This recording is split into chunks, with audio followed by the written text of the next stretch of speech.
Our topic for today is Greek literature.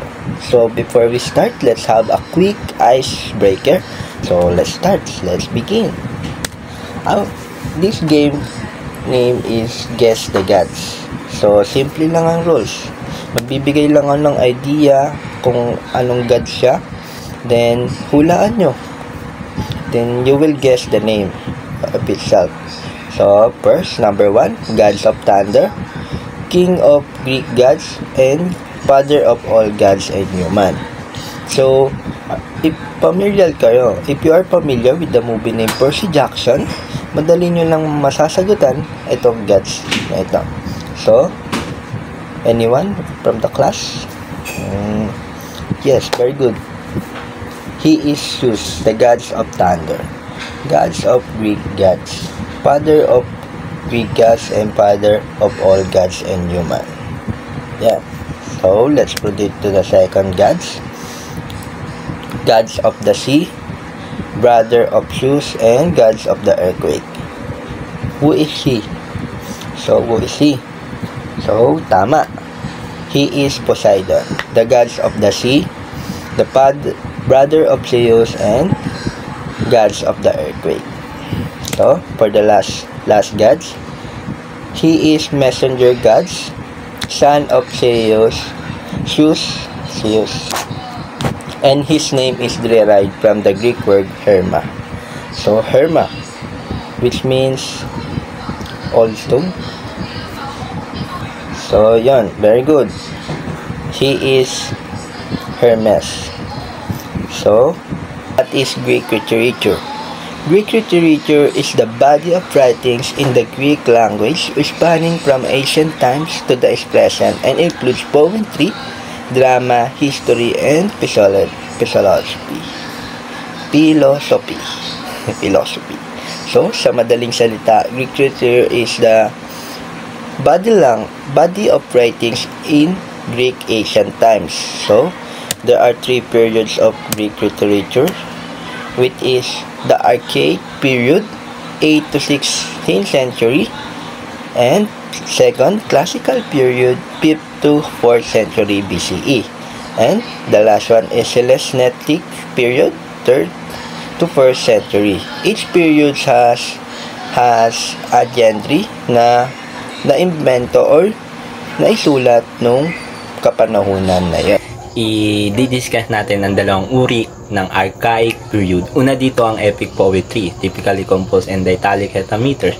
Ang ibig sabihin po nito ay binubuo siya sa patula na diatonic hexameters na isang tula na kung saan hinahati sa 6 na paa.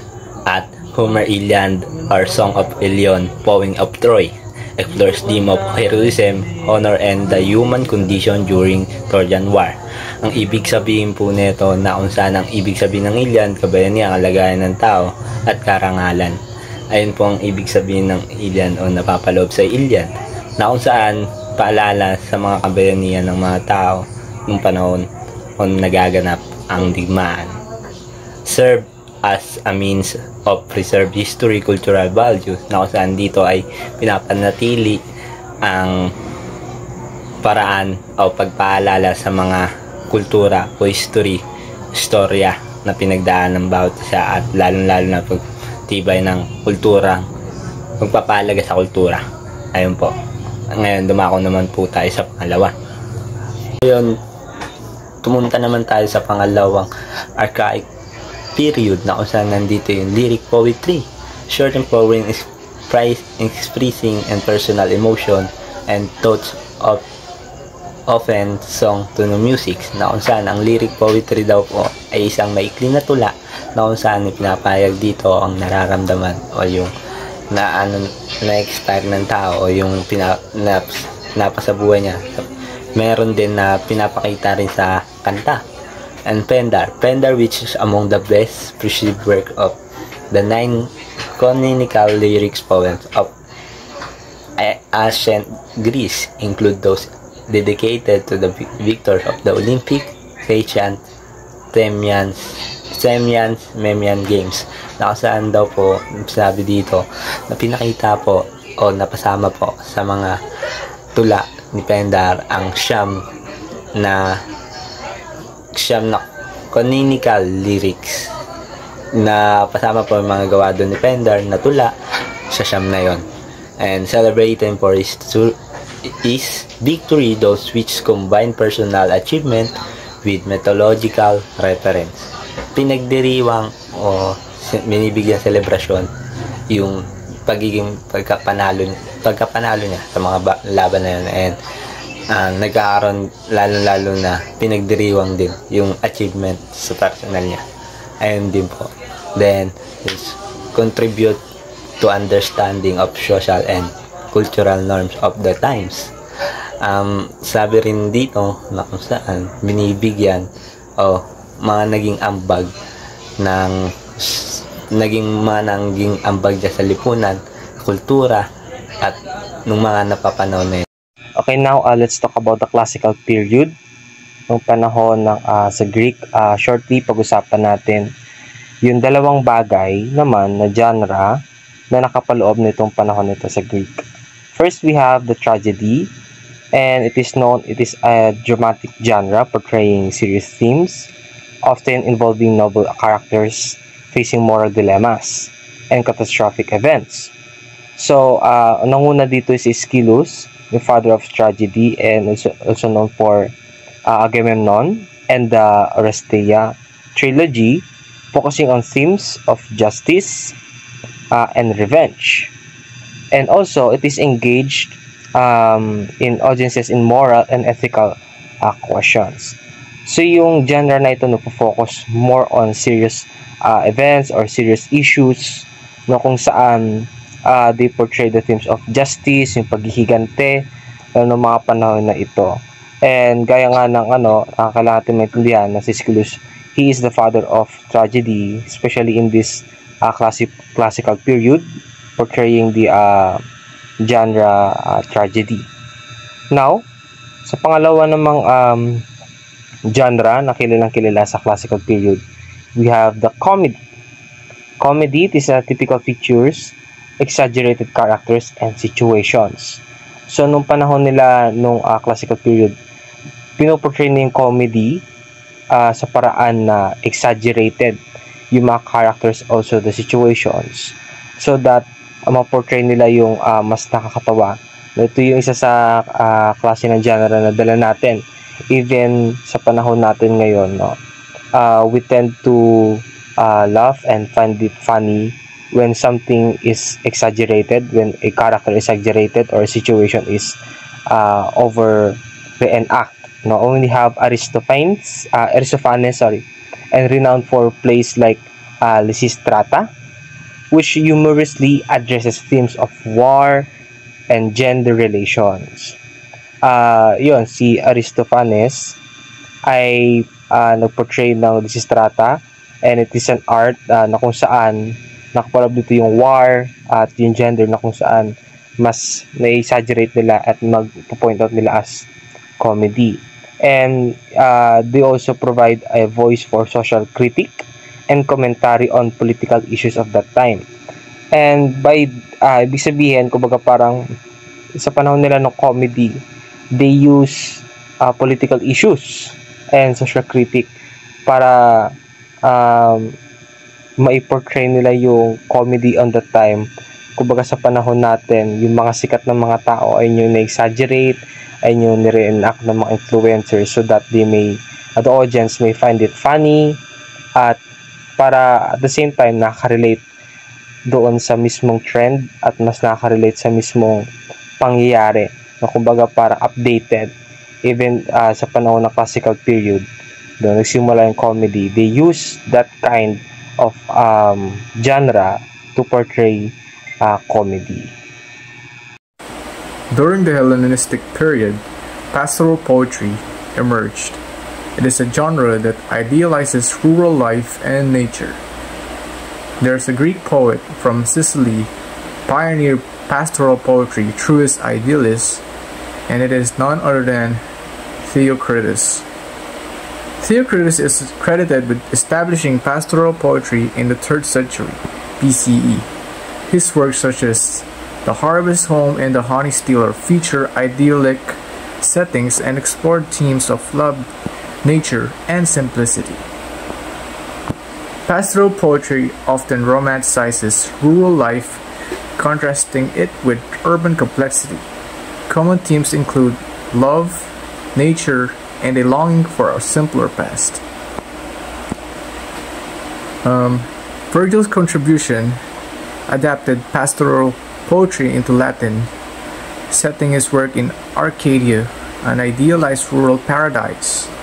His eclogues introduced political allegory and contrasted urban and rural life. Pastoral poetry reflects a cultural longing for harmony with nature and simplicity. This genre has been used to critique societal norms and explore human emotions in a serene setting.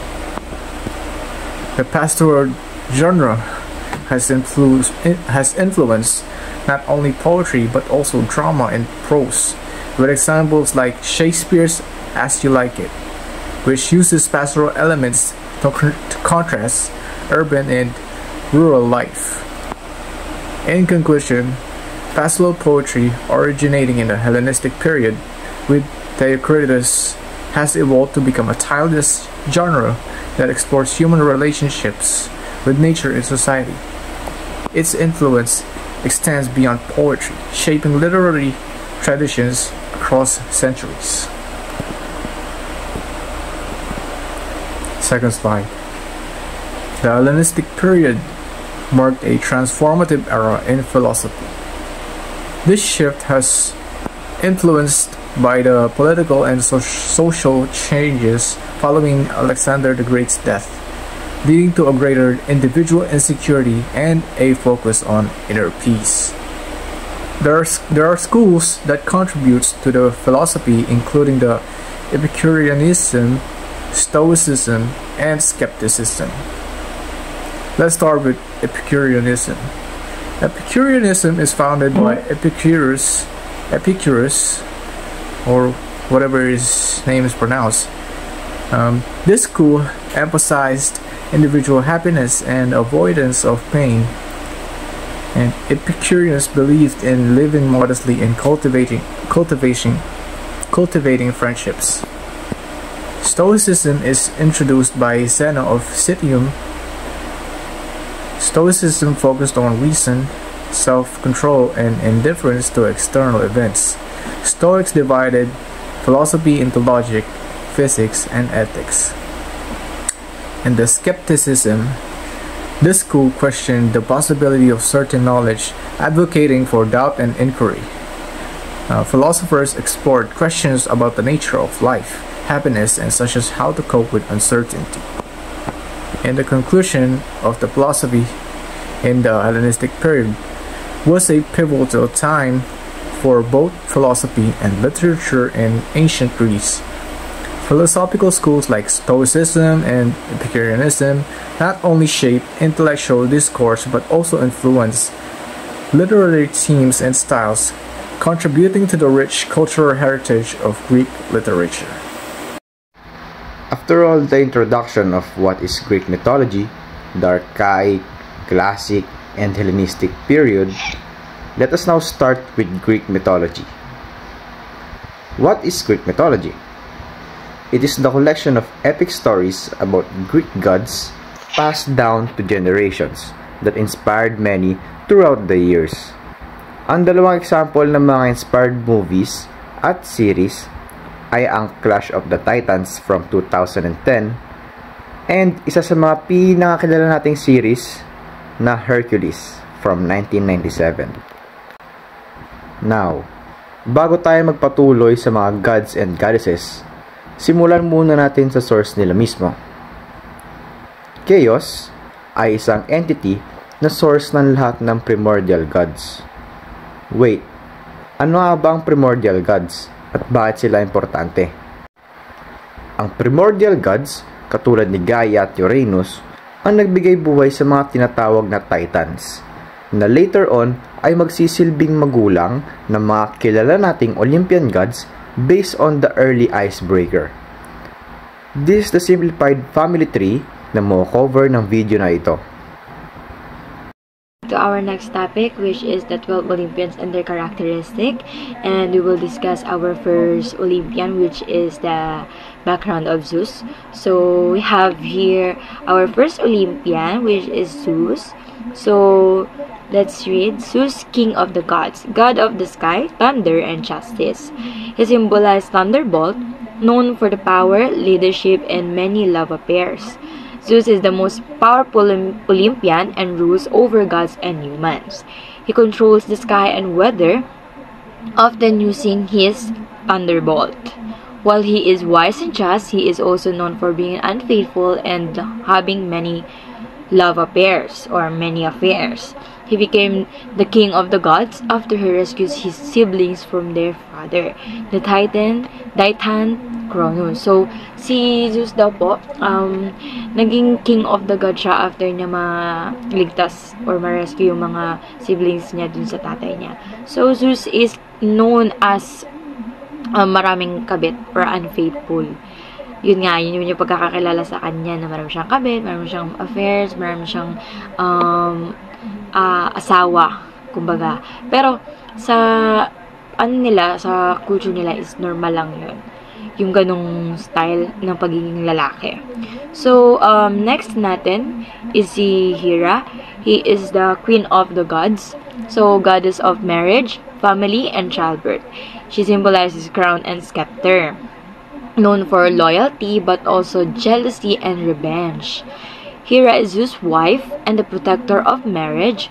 She is strong, regal, and fiercely loyal, but also known for jealousy, especially towards Zeus' lovers and illegitimate children. She often punishes those who betray her, making her a feared goddess.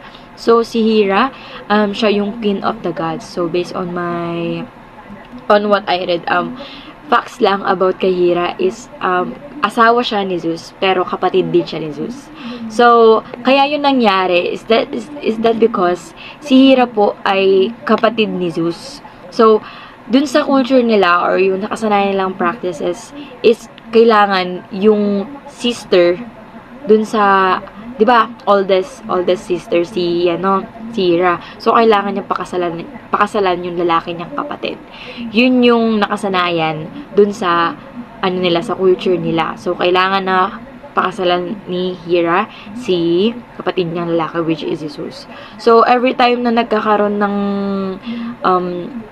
kabit tong si Zeus, laging nagre-revenge tong si Hera. Kasi nga, loyal nga siya, diba? Sino ba namang loyal na gugustuhin mo ba yung partner mo is maraming kabit, ganyan-ganyan, hindi siya sanay. So, loyal siya. Kilala siya as loyal. And, yun nga, mahilig siya mag-revenge, lalo na kung may nalalaman siyang nagbibetray sa kanya or someone's betraying her, and then she will be punishes that girl or that man or anyone, kung sino man yung magbetray sa kanya. So, next natin is si Athena. The next one of our topic is Athena. She is the goddess of wisdom and war. So, goddess of wisdom, strategy, and war. She symbolizes shield with Medusa's head, intelligent, strategic, and fair in battle. Athena values wisdom and strategy in combat. She is a protector of heroes and helped many like Odysseus. In Greek myth, she is often depicted wearing armor and carrying a shield. So, yun, si Athena daw is values niya is yung wisdom and strategy in combat. But unlike Ares who represents brutal war. So, si Athena kasi siya yung nag-values naman ng wisdom and strategy in combat naman. Siya yung protector ng mga heroes and marami siyang tutulungan like yung mga Odysseus nga sa Greek myths. So, ayun, si Athena is facts lang about kay Athena. Anak siya ni Zeus. So, anak siya ni Zeus, pero wala siyang mother. Walang mother si Athena. Kumbaga, based on what I read or based on my research, si Athena is nanggaling lang siya sa ulo ni Zeus. So, parang nagkaroon ng sakit ng ulo si Zeus na sobrang lala ng sakit ng ulo niya. Then, after that, bigla na lang na sumulpot si Athena. So, anak siya ni Zeus by his physical body. Walang wife or kahit na anong love na nangyari. So, Athena was the favorite daughter of Zeus. So, nung pinanganak niya or lumabas sa head niya si Athena, fully armored na siya and meron na siyang shield.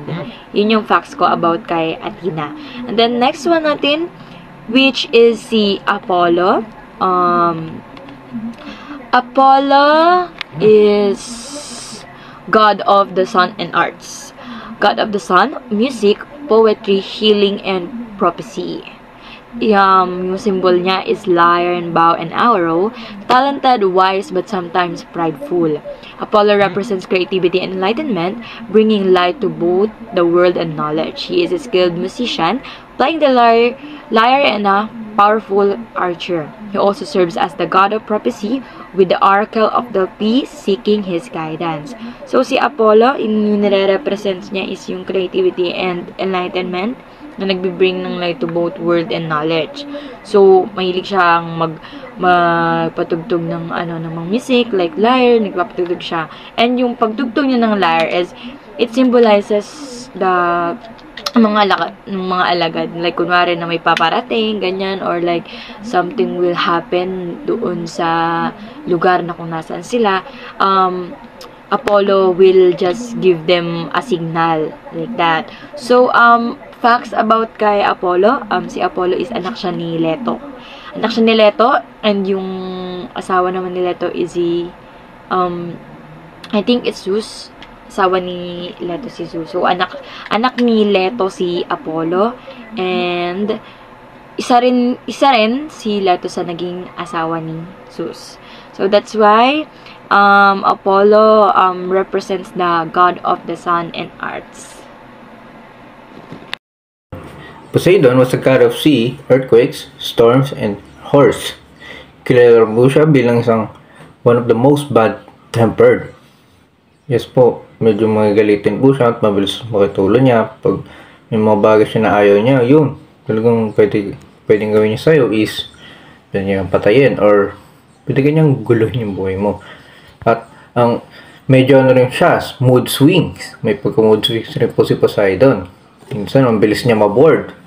Pag dito, lilipat-lipat siya sa mga iba't ibang lugar o sa iba't ibang bagay na yan. Tapos, isa rin po siyang greedy. Oo, greedy rin po siya. Dahil sa pagiging greedy niya is gusto niya kuhain yung Mount Olympus o your trono doon. Which is ang nakaupo si Zeus, yung bunso nilang kapatid. At gusto niya is kalabanin yon. Nang kinalaban nila, nakasama ni Poseidon, si Apollo, ay yun, hindi sila nagtagumpay. Kasi nga si Zeus, malakas yun. Diba? Malakas yun. And after ng laban na yun is hindi sila nagtagumpay nga. Pero binigyan sila ng punishment. Yung punishment na yun is gumawa sila ng Wall of Troy. Yun. Tapos yung simbolo naman ni Poseidon ay trident. May trident siya na hawak na dala. Yun. Si Ares naman, Ares was the Olympian god of war, battle lust, courage, and civil order. Yan. Medyo, siya, si Ares, medyo gusto niya lagi ng laban from the world is a battle lust. Gusto niya lagi laban eh. Kumbaga, gera lagi nasa utak niya, parang araw-araw, yun yung lagi gusto niya eh. Tapos, si Ares, hindi talaga siya masyadong nag-iisip eh. Tuwing may laban sila, may siya eh, impulsive action siya eh. Ganun tayo.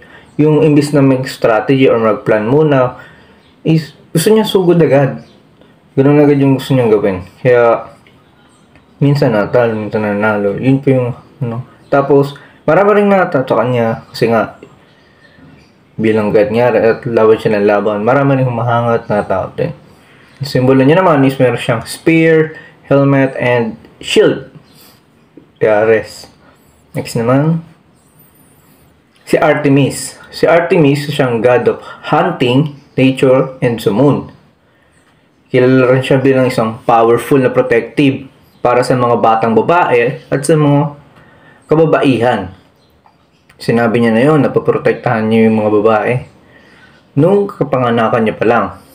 kilala rin siya bilang talagang aasahan at talagang protector ng mga kababaihan. Yun talaga. Kilala rin siya bilang self-reliance at meron rin siyang commitment sa mga sinasabi niya. Yung simbolo niya naman is meron siyang bow, arrow, quiver, and hunting knives, and deer. Yun po yung deer. Kasama niya. Demeter. Si Demeter naman is siyang god of agriculture, harvest, fertility, at is sacred law, loving, nurturing, generous. Isa naman siyang maternal or yung typical na mother figure na hinahanap-hanap. Yan, kilala siya bilang generous at namimigay ng mga gifts sa mga kakilala niya or sa mga tulad niya, ganun. Talagang si Demeter is siya yung bilang sinasamba. Kunyari, tatanim ka ng palay is kailangan mo na magdasal para sa kanya or sambahin siya para yung palay na yun is tumubo. Yun yung ginagawa.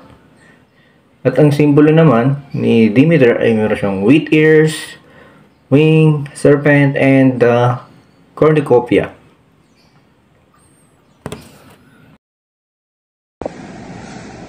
I'm Joshua Miguel Gredonia, and the next Olympian god that I will discuss is Aphrodite, the goddess of love, beauty, and desire. Si Aphrodite ay kilala sa kanyang kagandahan at kabutihan dahil binibigyan nito ng reward ang mga taong nakaagawa ng mabuti sa kanya. Pero kilala rin siya bilang brutal dahil grabe siya magparusa sa mga taong nakaagawa ng hindi mabuti at hindi marunong rumispeto sa kanya. And siya ay kilala rin sa pag-uulma ng mga pagmamahalan at pagmamahalan ng mga tao at pagmamahal natin sa ating mga ginagawa. Wino-worship siya ng mga tao sa mga templo across Greece. And si Aphrodite ay nakaambag o naka-impluwensya sa atin, sa ating literatura, poetry, philosophy at iba pa through discussion about love. And the next Olympian god is si Dionysus. Si Dionysus naman po ay god of wine, pleasure, and theater. Si Dionysus ay isang maulit na god and he represents joy, chaos, and duality and other more. And si Dionysus ay wino-worship through a religious festival called Dionysian. Sa festival po nito, sa pagdidiwang na ito, ay nagkakaroon ng mga pag-iinuman dahil siya ay god of wine. Nagkakaroon ng mga trahedya dahil he represents chaos. And sa festival na rin po nito ay nagkakaroon ng mga orgies at iba pa. And dahil nga po siya ay Diyos na teatro, naka-impluwensya siya sa atin sa komedya, drama, at iba. And the next god, the next and one of the Olympian gods is Hermes. Si Hermes is known as the messenger god, the god or the messenger of the gods. And he is the patron of the thieves, travelers, and merchants. And he is also stands for the trade and communications. Si Hermes ay merong wing boots na nakakatulong sa kanya upang makatawid siya papunta sa iba't ibang dimension sa mundong ibabaw at mundong ilalim. At sa underworld, siya ang naggagabay sa mga soul papunta dito. At siya rin po ay kilala bilang the divine trickster. Siya po ay mahilig gumawa ng mga tricks at magnakaw sa kung sino-sino. Naka-impluwensya po siya sa atin sa paggawa po ng mga tricks and other more. Trades and communication. The next and the last god is Hephaestus. Si Hephaestus naman po is known as the god of fire, artisans, blacksmith, and volcano. Si Hephaestus naman po ay kilala rin bilang isang maulit po na god. Pinalaya siya ni Hera sa Olympus, pero nakabalik din po siya dahil naagawa siya ng isang upuan na gawa sa ginto na pag inupuan po ni Hera ay hindi na siya makakaalis doon. Tapos gumawa po sila ng kasunduan na pabalikin na po siya sa Olympus at mapangasawa niya si Aphrodite. Si Hephaestus naman po, si Hephaestus din po ang may gawa o may likha ng mga armas na gamit ng iba pang Diyos, iba pang God sa Olympus, at mga heroes kagaya nila Hercules, siya rin po ang gumawa ng kanilang mga sandata. And nakatulong po siya or naka-impluwensya po siya sa atin sa pamamagitan po na pag-impluwensya niya sa atin gumawa ng mga tawag dito, mga statwa, mga armas, or iba pa. Yun nga po sa pagba-blacksmith po at pagka-crafting. Yun po siya naka-impluwensya sa atin. And yun po yung mga Olympian gods sa Olympus. Thank you. Okay, so now, nawa na dito pa rin kayo, nakikinig pa rin kayo. So let's just wrap up yung mga napag-usapan. So first is, what are the 3 period we discussed in relation to Greek? No. First, yung second, and yung third. At maalala natin ito, even yung mga genres na nakapaloob dito. And we have to understand, we have discussed what is Greek mythology. Okay, and the last is, who are the gods and goddesses. And that brings us to our short activity. And our short activity will be this one. So get a piece of 1/4 yellow pad and write down in 3 minutes, and everything you remember in our discussion. At least an essay, or it can be an outline, or your notes kung ano yung napag-usapan or na-discuss natin. And following guidelines. So ito yung mga guidelines na meron tayo, yung alternate periods na naalala ninyo, yung mga genres na naalala ninyo, and also the Greek gods and goddesses na naalala ninyo. So may papasok po natin ito kapag nagkaroon na ng face-to-face. Ipasa nyo na lang po sa grupo namin so that we may give it to Ma'am Gonzales. Okay, so ayun po. Thank you, Tusi. Naway marami po kayo natutunan sa discussion ng report ng grupo po namin. Thank you.